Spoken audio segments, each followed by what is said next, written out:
ولا الضالين آمين. السلام عليكم ورحمة الله تعالى وبركاته. بسم الله الرحمن الرحيم. الحمد لله رب العالمين. الصلاة والسلام على أشرف الأنبياء والمرسلين سيدنا حبيبنا وشفيعنا مولانا محمد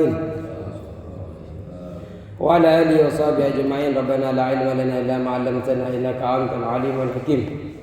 Rabbi shrah li sadri wa yassir li amri wahlul 'uqdatam min lisani yafqahu qawli. Amma ba'du. Bismillahirrahmanirrahim.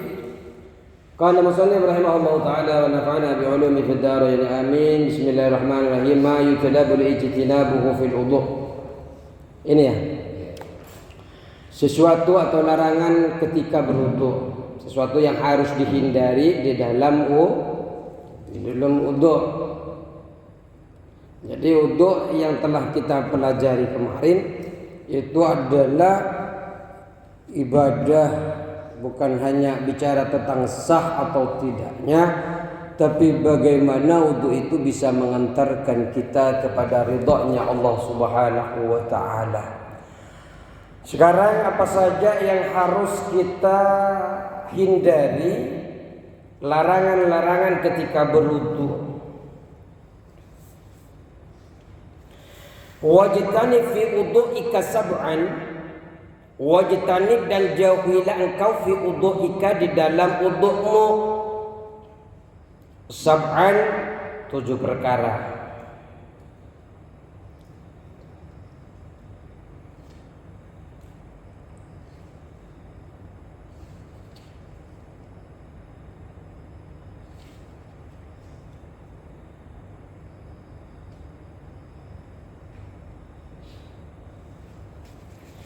Yang pertama apa? La tanfud yadaka. La tanfud, jangan kamu mengibaskan pada tanganmu. La tanfud, jangan engkau mengibaskan tanganmu. Fatarusya, maka mencipratkan engkau al-ma'a kepada air. La tanfud, janganlah engkau mengibaskan yadaka pada tanganmu, fatarusyal ma'a, sehingga memercikkan atau mencipratkan engkau al-ma'a kepada air. Karena mengibaskan itu seperti menjauhkan diri kita dari ibadah.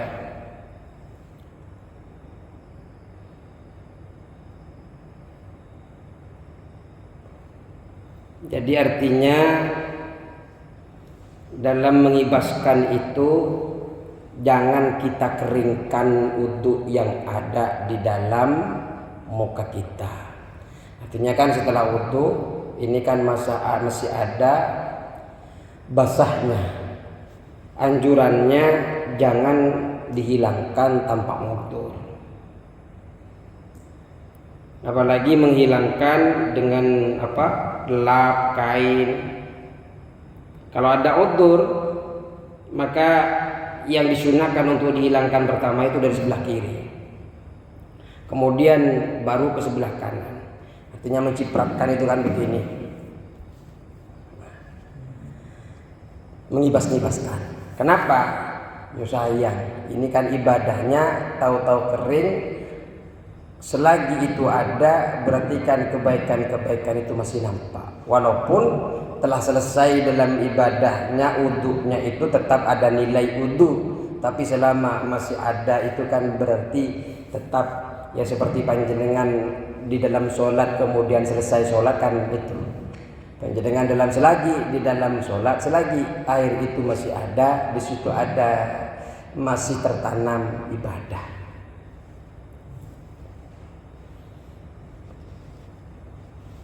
Jadi kalau memang ingin menghilangkan, ya hilangkan yang lebih baik itu dari sebelah kiri, kemudian baru ke sebelah kanan. Kalau ada udzur mau tidak mau harus dikeringkan. Ya kalau sekiranya panjenengan tidak ada udzur, enggak usah dikeringkan dulu, Pak. biar bercahaya. Beda ya, kayak skincare. Kayak skincare. Tapi skincare di dalam wudu, skin air. Terus wala taltim wajhaka, dan jangan menampar engkau wajhaka pada wajahmu, jangan menepuk wajah. Jadi ketika mengusap wajah itu jangan sampai nawaitul wudu'ah. Usap aja. Wala rasaka bil ma'ilatman, dan juga tidak pula menepuk atau menampar rasaka pada kepalamu bil ma'i dengan air, latman dengan tamparan atau dengan tepukan. Jadi biasa saja. Kalau memang panjenengan mau yang pakai secuil ya tinggal begini. Kalau mau pakai yang begini sebagaimana kita pelajari kemarin ya cukup ini, bukan jadi ditampar begitu, ditepuk-tepuk. Jadi ambil air, usap saja. Karena perintahnya diusap. Rasulullah ngusap, bukan nampar, bukan nepuk. Ini harus dihindari. Wala tatakallam fi asna'il wudu', wala tatakallam, dan jangan engkau berbicara fi asna'il wudu', di tengah-tengah wudu'. Bukannya tidak sah, Pak, tetap sah. Cuma dibenci. Cuma kalau bisa ya jangan berbicara di tengah wudu, selagi wudu tanpa udzur. Walaupun sebenarnya berbicara itu baginya itu tidak makruh. Walaupun dari orang yang telanjang. Kenapa tidak makruh? Li'annahu sallallahu alaihi wasallam, karena sungguhnya Rasulullah sallallahu alaihi wasallam kallama Ummu Hani, pernah Rasulullah itu berbicara kepada Ummu Hani yauma fathi Makkah, waktu Fathul Makkah, penaklukan kota Mekah. Wa yatasilu, sedangkan beliau ini dalam keadaan mandi. Dalam keadaan mandi beliau bicara. Artinya cuma panjenengan beribadah kepada Allah kemudian disela-sela dengan kepentingan pribadi, kurang elok. Kalau tanpa udzur hindari, jangan bicara. Pertama apa tadi? Jangan apa? Mengibaskan sehingga mencipratkan air ya pada tangan.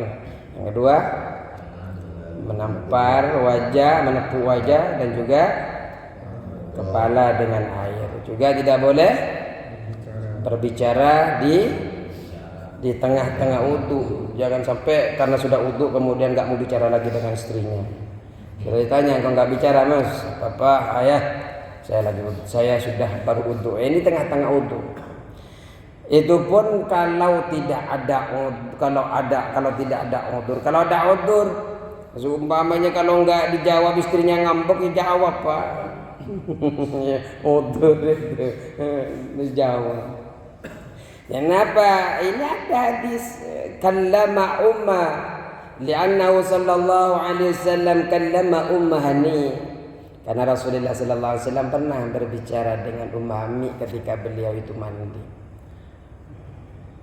Wala tazid fil wasli ala salasi marrat, wala tazid, dan jangan melebih-lebihkan engkau fil ghasli, di dalam membasuh, ala salasi marratin, atas 3 kali, maksimal 3 kali Pak.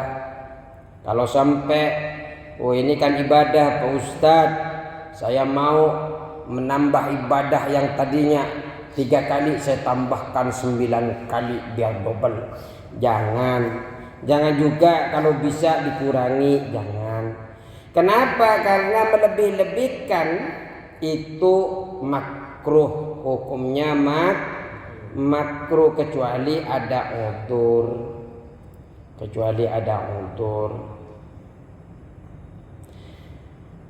Juga mengurangi dari 3 juga sebenarnya makruh kecuali ada udzur. Seperti sempitnya waktu, sekiranya kalau panjenengan uduk sampai 3 kali akan waktu sholat keluar seumpamanya, nggak usah 3 kali kalau memang sudah mepet waktunya, tinggal 5 menit, waktunya tinggal 10 menit seumpamanya panjenengan sholat 3 kali uduk taslis seumpamanya membasuh sebanyak 3 kali.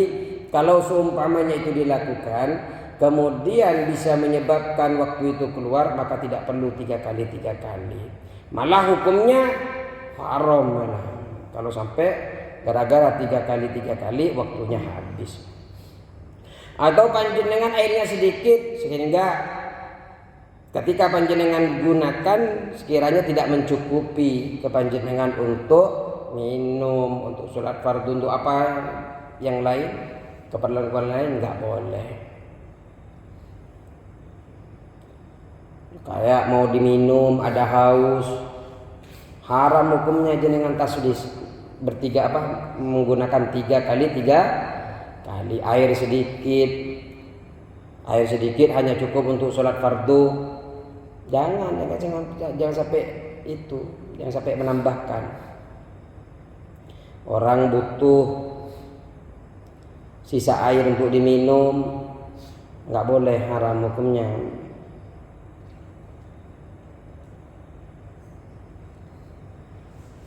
Dan juga kita harus tahu sholat berjamaah itu tetap hukumnya lebih utama daripada taslis.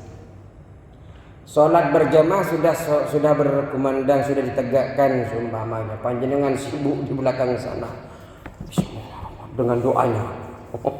Karena ada doanya kan, ya Allah, semoga kitab saya diambil dengan tangan kanan, sampai 3 kali. 3 di kiri 3 kali. Di sini Ustaz Nur Jamil sudah mau wassalamualaikum. Tetap ingat berjamaah itu lebih utama daripada 3 kali di dalam wudu. Terus ya biar tidak kebalik-kebalik Pak. Jangan sampai kita ngambil butir tumpengnya dibuang. Cari yang mana yang besar. Wala tuksir sabbal ma'i, wala tuksir, dan jangan memperbanyak engkau sabbal ma'i pada menuangkan air min wair hajatin, selain ada kebutuhan. Tidak boleh ngambil secukupnya air, makanya buka keran itu sebenarnya Pak, kalau bisa mencukupi setengah keran aja bukanya. Hindari memperbanyak menuangkan air selain ada kebutuhan. Seumpamanya tidak dibuka dengan full, maka tidak bisa membasahi seluruh anggota yang diwajibkan untuk dibasuh, maka nggak apa-apa buka secara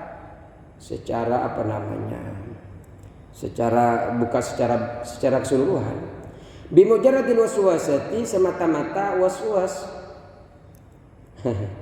Panjenengan sampai buang-buang air disebabkan was-was, disebabkan tawas-was Pak. Tawas-was. Nawaitul wudu.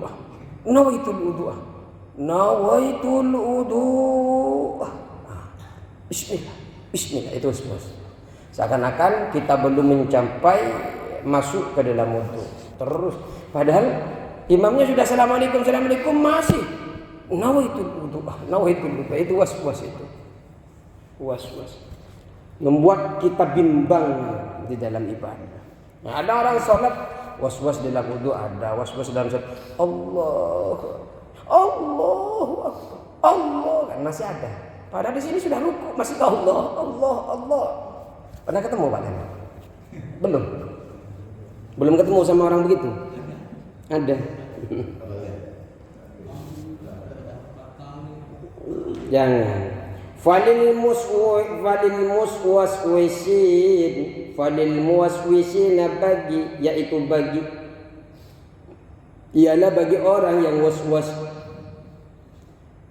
Falil muwaswisina, maka ialah bagi orang yang waswas itu syaitanun, ialah syaitan yadhaku yang menertawakan siapa setan bihim kepada mereka memuaswisin.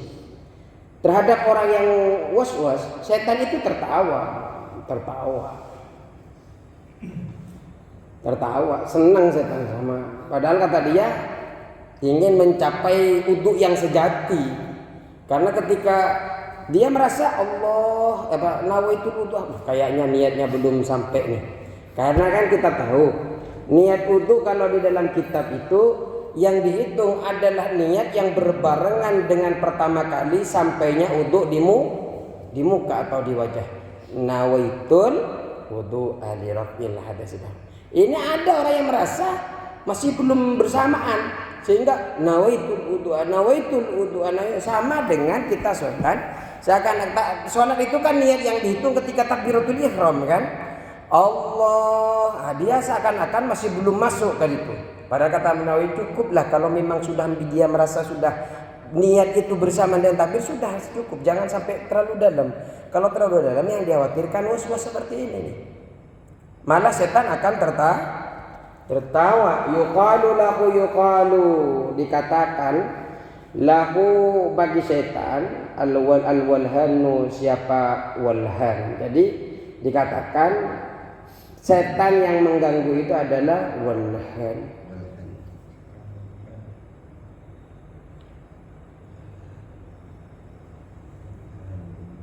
Jadi yuqalu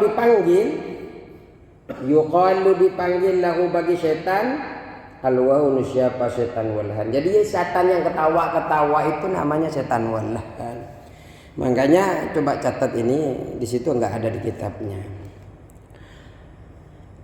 Iblis itu memiliki 9 anak. Iblis memiliki 9 anak. 9 anak. Ini 9 anak ini memiliki nama dan job desk masing-masing. Ada job desk masing-masing Pak, 9 anak ini. Punya nama, punya pekerjaan, jadi tidak saling tumpang tindih. Jadi punya manajemen kayaknya iblis ini. Tidak satu orang makan sampai 5. Di RT kadang semuanya dipegang. Nah ini kayaknya iblis RW musola saking enggak ada orang dipegang satu jadi banyak. Jadi sedangkan iblis ini punya manajemen kayaknya. Satu orang sudah ada ini urusan ini. Siapa saja? Nih yang pertama.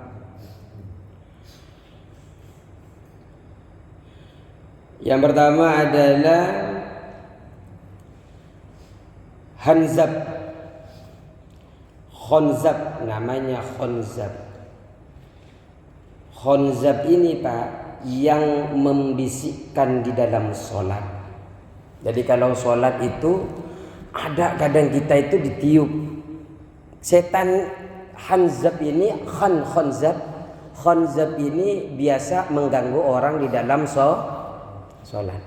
Di dalam hadis itu memang dikatakan oleh Rasulullah bahwa ada setan itu yang akan meniup kepada dubur kita, akan membisikkan kepada diri kita bahwa kita ini keluar dari hadis, seakan-akan kita merasa kentut. Maka Rasulullah itu mengatakan kepada kita jangan berhenti sholat sampai kita itu mendengar kentutnya dan mencium baunya. Kalau jengkol itu belum kecium, jangan berhenti tuh. Yang suka jengkol tuh. Jadi kalau panjenengan masih ngerasa kayaknya saya kentut nih, saya kentut nih, itu masih Khonzab itu.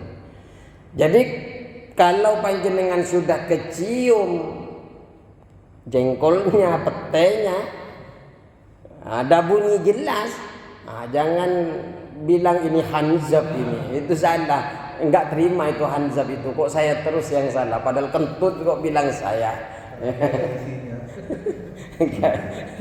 Itu. Yang kedua adalah walhan ini yang membisikkan di dalam bersuci. Jadi dari wudu, mandi besar, tayammum ini akan mengganggu kita di dalam bagaimana kita was-was untuk melaksanakan suci, untuk bersuci. Namanya walhan. Hati-hati Pak, catat betul-betul nama ini, jangan sampai takut punya anak, takut punya cucu, kearap-arapan ternyata persis namanya anaknya iblis. Keren namanya walhan, Hanzab. Yang ketiga Zalanbur. Yang ketiga Zalanbur.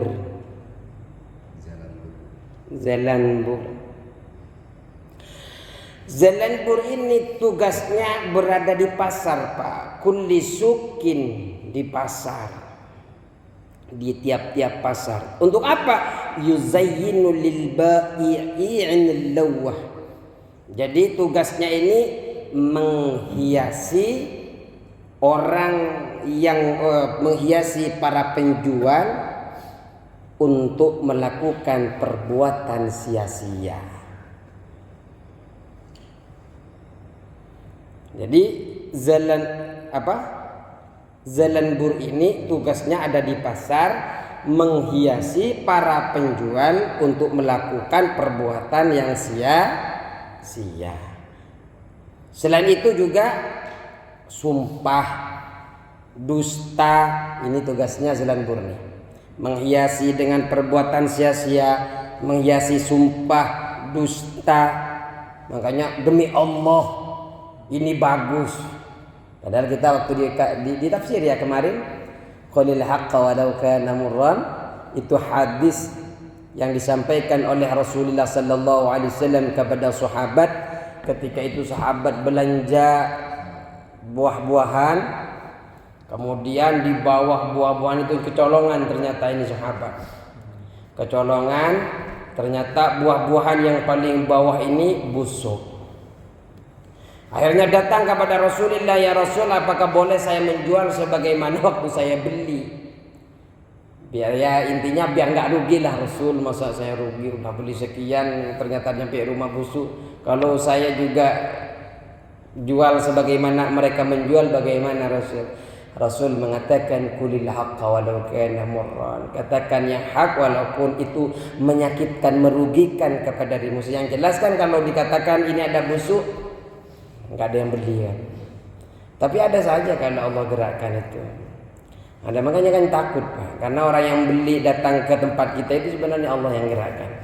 Tidak ada. Kadang yang kalau memang kalau Allah pun tidak gerakkan, Pak, mereka datang ke tempat kita tuh nggak jadi. Sudah DP saja masih diminta.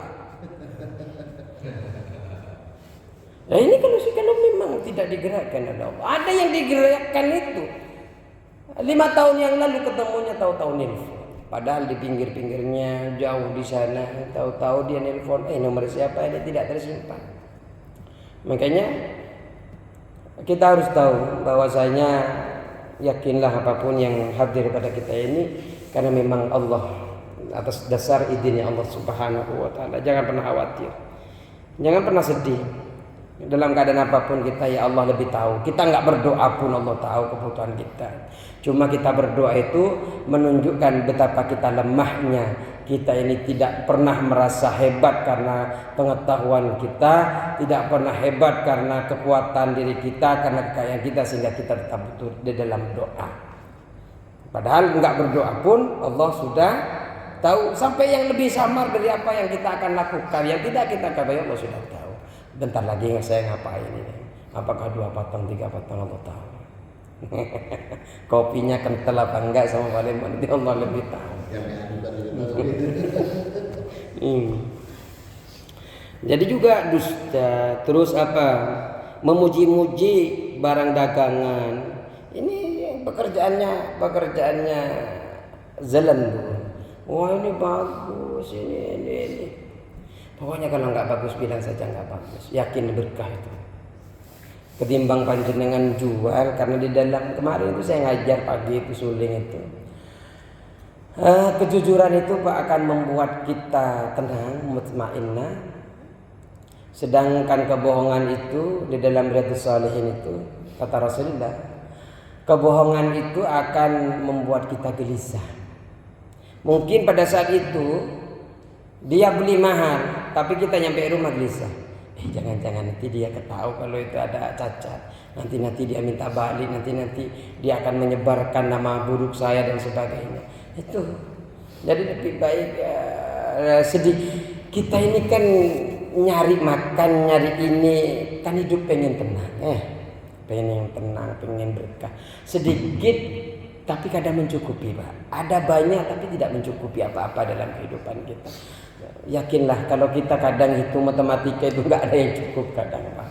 Cicilan ini, cicilan itu, ternyata yang nggak punya cicilan ternyata anak ini semua dikalkulasi. Oh, kebutuhan saya segini, ternyata uang saya cuma segini, tapi bisa melewati tiap bulannya itu.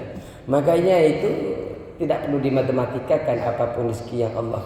Makanya sering Allah bicarakan itu setiap di dalam rezeki itu min haitsu la yahtasib, datang di mana saja yang tidak disangka-sangka.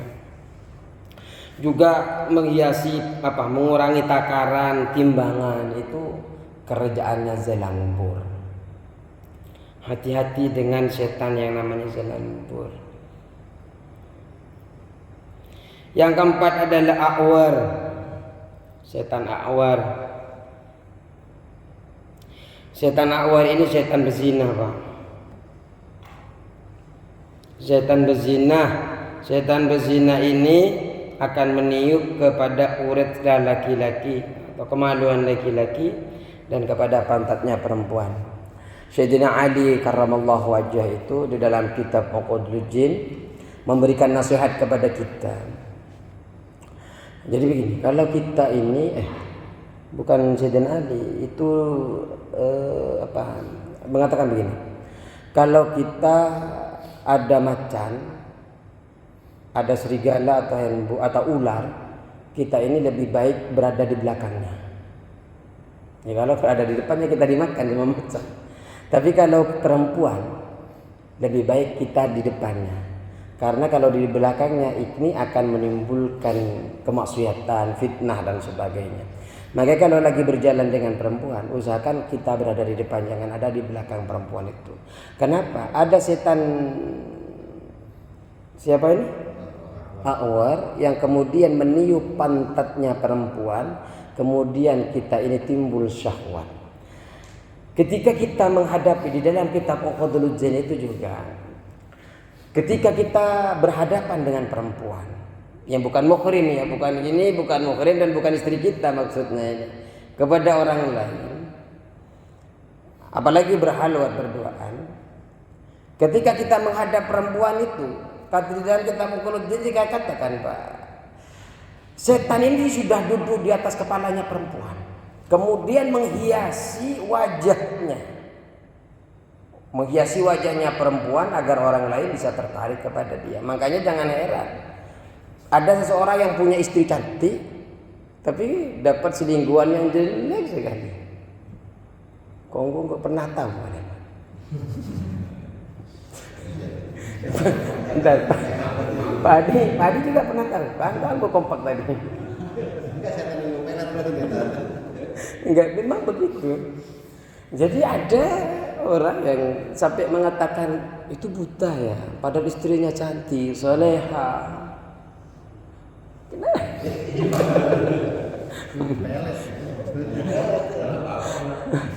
Tapi ternyata istri yang sah, yang soleha, yang taat kepada suaminya, dia lebih milih selingkuh di luar. Padahal ternyata cantik yang enggak, malam yo maksiat terus. Tapi kenapa kok dia tertarik kepada itu? Ini zelambur. Ketika memandang itu,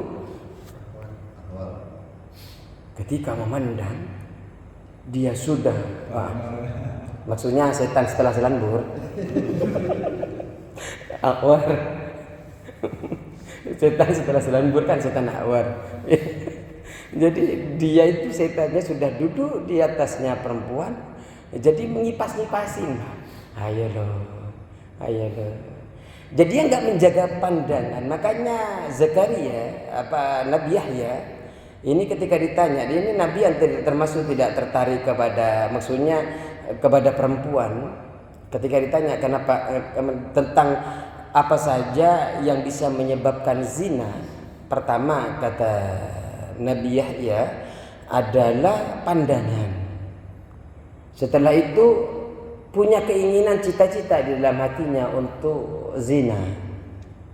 Kalau pandangan kita jaga Pak, beli apa saja, jangan mandang ke mukanya. Kalau beli rokok, beli rokoknya.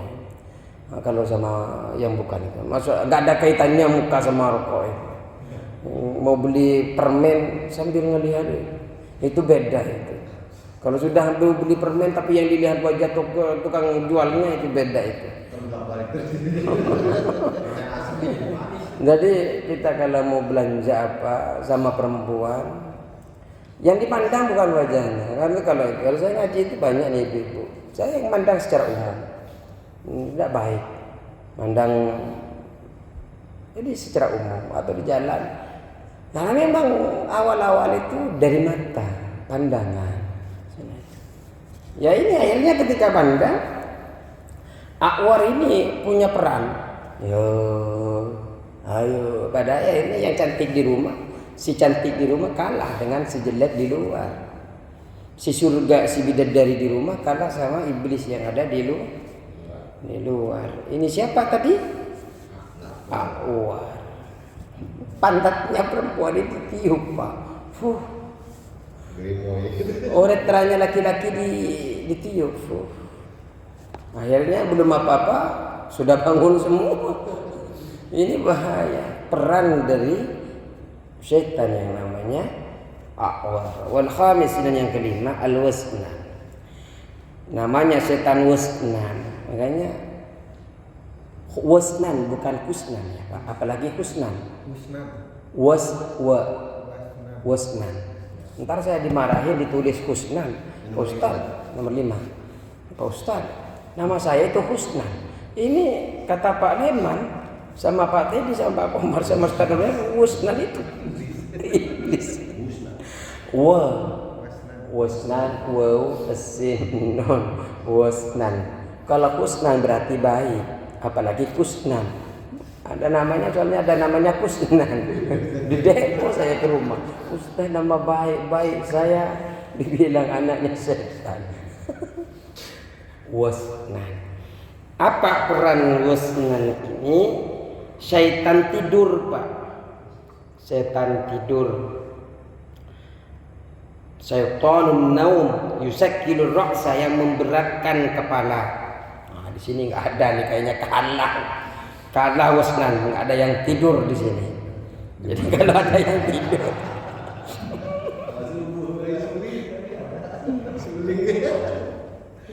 jadi dia memberatkan kepala, kelopak mata dari melaksanakan sholat.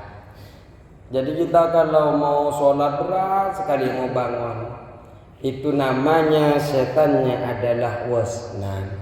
Makanya kalau panjenengan bangun tidur besok, kemudian mau membangun saja berat kepala, mau membuka kelopak mata berat, maka panjenengan tinggal bilang, wasnan turun, wasnan turun. Bawa kamar mandi biar jatuh wasnan dari kelopak matanya. Bawa. Wa yuqidu ila qabihi min zina wa nawihi. Tapi Pak membangunkan untuk melakukan keburukan seperti zina, seperti tengah malam.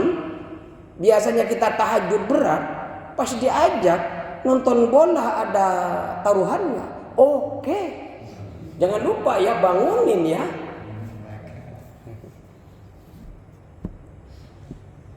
Pas diajak ibadah ke mushola tengah-tengah malam susah. Tapi pas diajak taruhan, jangan lupa jam 3 jadwalnya. Enggak usah bangun sendiri Pak. Kenapa? Ada setan yang namanya wasnan. Itu yang keberapa? 5. Yang keenam, namanya tabruh. Tabruh ini tugasnya namanya tabruh. Ini nama setan musibah. Nama setan musibah. Yuzayyinus siyaha walatmal hududi wa nahwah. Menghiasi para atau perbuatan meratap, menampar pipi. Makanya Pak, hati-hati ketika kena musibah kayak Pak Ade kemarin atau siapapun yang kena musibah. Kita memang sedih Pak, tidak ada yang tidak sedih ketika ditinggalkan orang terkasih, orang anak-anak yang telah kita didik. Cuma akan ada yang namanya setan tabur ini akan menghiasi kita untuk selalu meratapi itu kesedihan itu, sampai nampar tangan, kenapa salah saya? Nah, itu setan tabur. Ayo sedih, pukul pipinya, ayo teriak-teriak, lempar piring, lempar anak. Itu namanya setan tabur. Makanya Pak, ketika siapapun keluarga panjenengan sudah kena setan tabur, jangan berhenti panjenengan, temenin pinggirnya. Apa Ustaz? Allahu la ilaha illa huwa hayyul qayyum. Atau ngambil air, sadar, bismillah. Ya, baca kul Allah 3 kali, baca kul a'udzu birabbil falaq, baca kul a'udzu birabbin nas, baca ayat kursi dan akhir dari ayat Al-Baqarah. Bismillahirrahmanirrahim. Tabru pergi kau keluar. Ya jangan berharap Pak kayak di TV. Jangan berharap kayak di TV. Panas. Jangan berharap. Jadi kalau nggak begitu bukan berarti nggak mujarrab. Itu di TV yang kayak gitu. Panas pergi kau. Itu di TV. Kalau dunia nyata biasa saja. Pernah ngelihat Ustaz? Oh ya nggak apa-apa kalau pernah ngelihat begitu. Ternyata ada pengobatan begitu. Terus tabru. Terus siapa lagi? Yang keberapa? Nah ini yang bahaya yang ini Pak, yang ketujuh, namanya setan desim. Desim, bukan hesim Pak. Jadi nanti di demo sama namanya aja. Desim, desim, desimun, desim. Setan ini setan makanan Pak. Setan makanan, dia ikut makan bersama manusia. Setan makanan. Makanya makan itu baca bismillah. Kalau enggak bismillah di awal, bismillah fi awali wa akhiri. Kalau semuanya di tengah-tengahnya kita ingat, oh saya belum baca bismillah. Bismillah fi awali wa akhiri. Ya Allah, saya bismillah di awal sampai akhir. Biar cepat pergi yang namanya setan desim ini. Bahaya sekali setan desim ini. Makanya makan, usahakan kalau makan tetap panjenengan baca bismillah. Biar desimnya hilang. Kenapa juga bahaya ini? Karena juga setan desim ini masuk ke rumah Pak. Ketika makan dan ketika masuk rumah tidak baca bismillah. Usahakan masuk rumah baca bismillah. Bismillah ini ada 4 kalimat, 4 kata. Ini yang memang diberikan oleh Allah kepada kita di awal kitab ini. Diberikan 4 kata Syekh Nawawi. Ini untuk menjauhkan kita dari setan. Karena setan itu berjanji kepada kita Pak.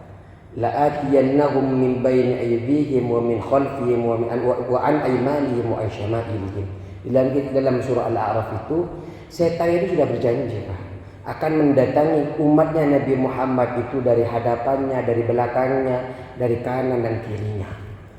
Akan menggoda kita dari 4 arah. Yang tidak digoda itu cuma dari atas dan dari bawah. Maka bismillah ini ketika makan, ketika masuk rumah, ucapkan bismillahirrahmanirrahim. Kenapa? Kalau tidak baca bismillah Pak, setan ini akan ikut masuk rumah. Bukan hanya ikut masuk rumah Pak, kemudian dia tidur di kasurnya bersama jenengan istrinya. Juga pakai pakaian yang belum dilipat sama istrinya. Sampai dikatakan begini Pak, dikatakan innahu yas'a fi isaratil hisami bainaz zawjaini. Setan desin ini Pak berusaha membuat keluarga bertengkar. Bainaz zawjaini, di antara dua suami istri. Apa tujuannya? Liyufarriqa bainahuma, untuk berpisah keduanya. Makanya ketika istrinya jenengan gak punya salah kok cari gara-gara istrinya, keluar dulu baca bismillah, jangan ada setan desin. Atau jenengan gak ada apa-apa, istrinya tahu-tahu ngerocos terus marah-marah sama istrinya, cepat keluar Pak, baca bismillah. Itu desin Pak. Jangan sampai kalah sama setan desin. Anaknya sudah besar-besar seumpamanya, jenengan atau jenengan sudah lama panjenengan bersama keluarganya, nah, kalah sama setan desin gara-gara tidak membaca bismillahirrahmanirrahim. Belum tentu cari wanita lagi yang seperti itu nemu Pak. Iya Ustaz, paling yang lebih cantik. Oh, belum tentu. Kan itu masih semu. Yang lebih taat Ustaz, ya belum tentu. Yang ada aja dirawat Pak. Itu adalah bidadari yang Allah titipkan kepada kita. Wa min ayatihi an khalaqa lakum min anfusikum azwaja litaskunu ilaiha wa ja'ala bainakum mawaddatan wa rahmah. Jelas Al-Qur'an itu. Ini kalau saya bedah min ayatihi enggak cukup, berarti ini masih desin. Masih desin. Terus jadi Pak, hati-hati sama setan desin. Karena makan bareng, makanya kemudian makan kita banyak tapi kok terasa lapar terus, kok merasa kurang terus. Makan ini sudah makan kok masih kurang yang lain. Ini khawatir kita ini tidak berkah makannya. Kenapa tidak berkah? Karena tidak menyertai di dalam kenikmatan-kenikmatan itu dengan mengucapkan bismillahirrahmanirrahim dan akhirkan dengan alhamdulillah. Alhamdulillah. Masuk rumah bismillah, alhamdulillah. Terus yang kedelapan matun. Hati-hati Pak, kalau ada anaknya yang namanya matun atau ponakan, cepat ganti Pak, undang saya besok.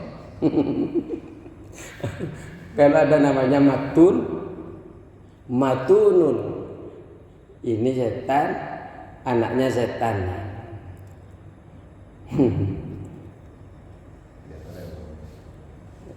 Kerenan dikit sih matun. Bukan atun Pak ya, matun.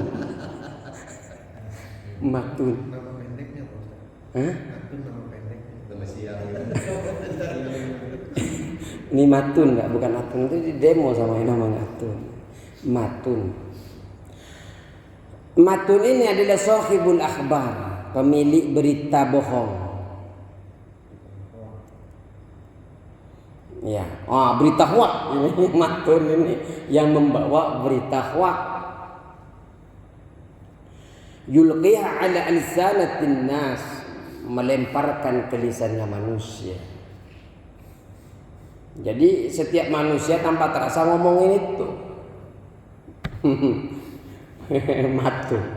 Jadi kalau ada melebih-lebihkan di dalam omongan, itu berarti bisikan matun.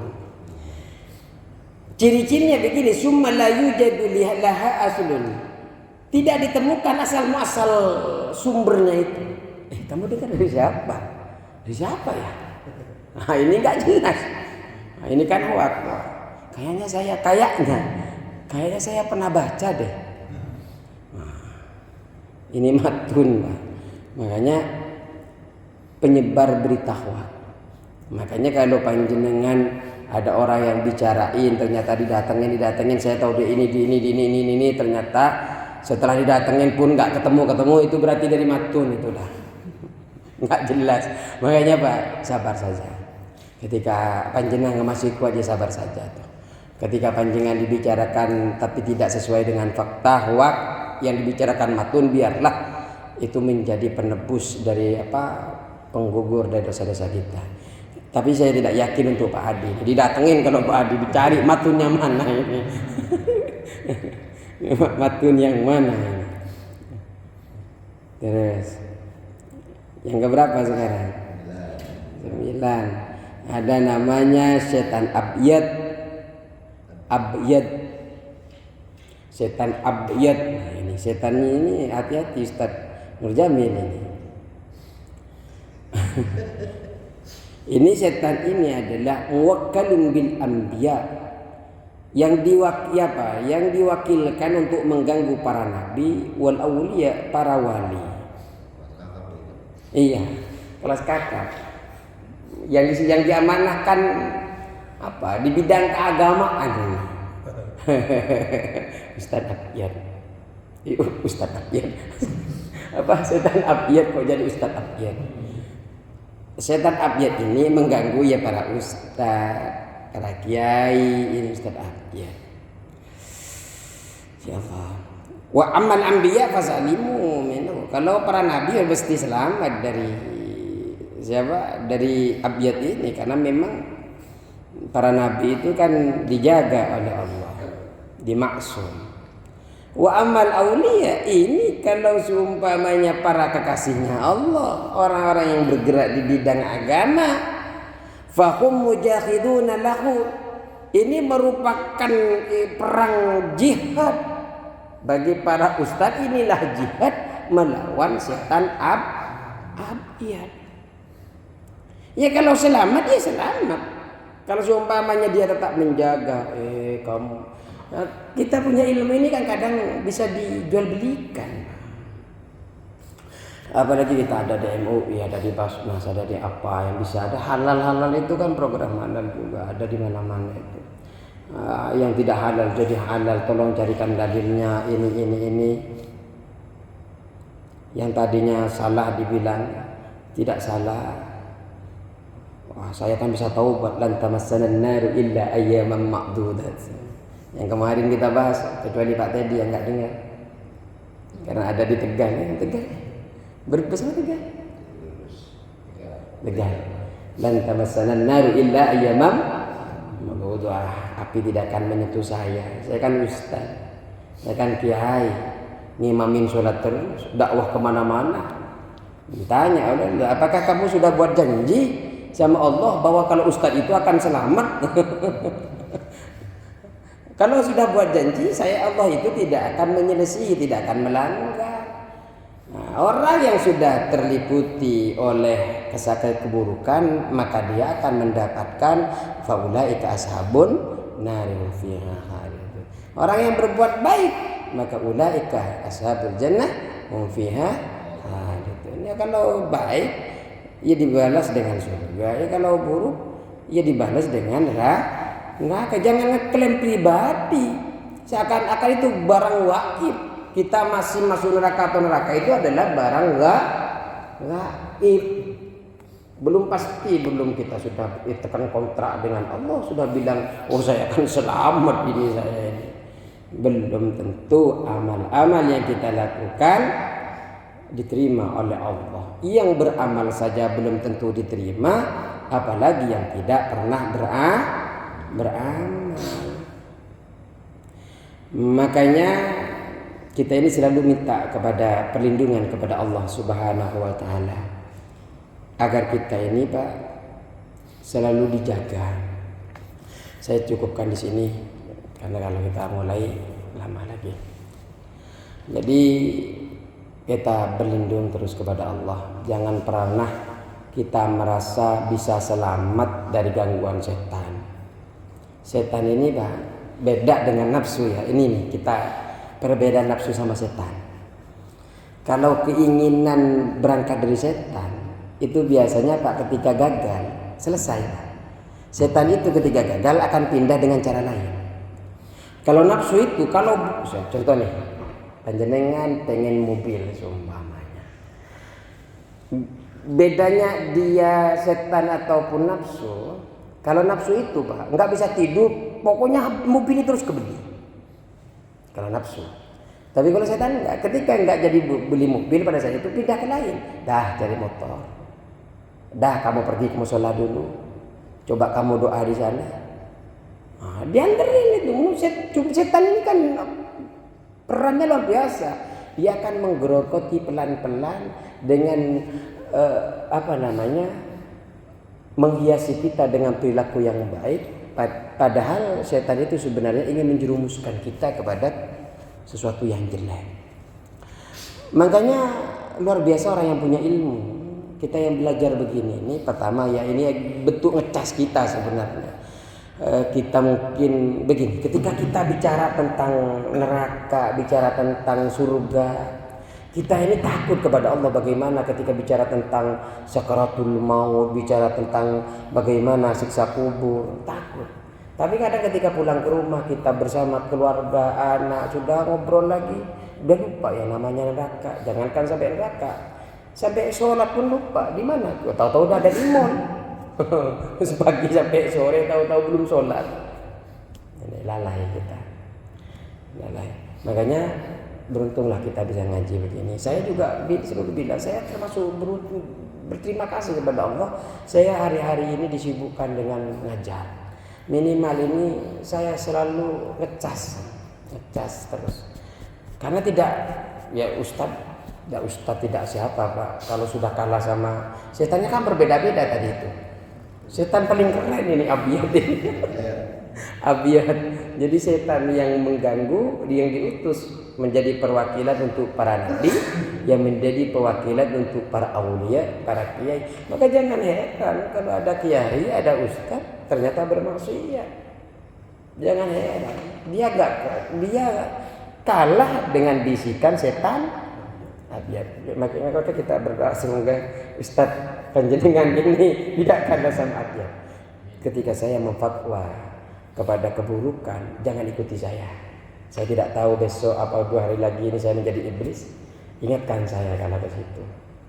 Cukup saya, tapi saya selalu minta perlindungan kepada Allah, semoga Allah menjaga saya. Setiap langkahnya diridhai Allah Subhanahu wa taala. Cukup sekian. Wallahul muwaffiq ila aqwamit thoriq. Assalamualaikum warahmatullahi wabarakatuh.